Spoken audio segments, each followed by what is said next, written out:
baling janitor ang trabaho ko, marangal naman. Proud ako maging housekeeping o janitor.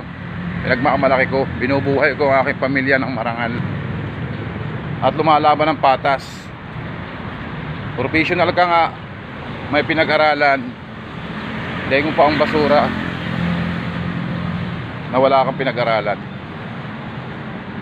Sa buhay natin ngayon, hindi baling may pinag-aralan o wala, basta ngayon madiskarte.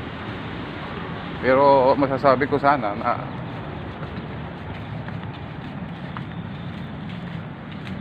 wala tayong pakialaman. Janitor man ako, housekeeping, marangal ang aking buhay. Ako'y lubos na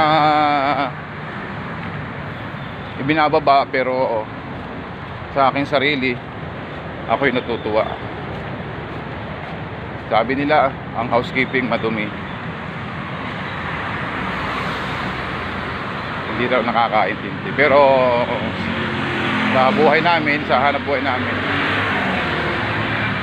hindi namin ito pinagmamalaki. Datapwat marangal ang aming trabaho.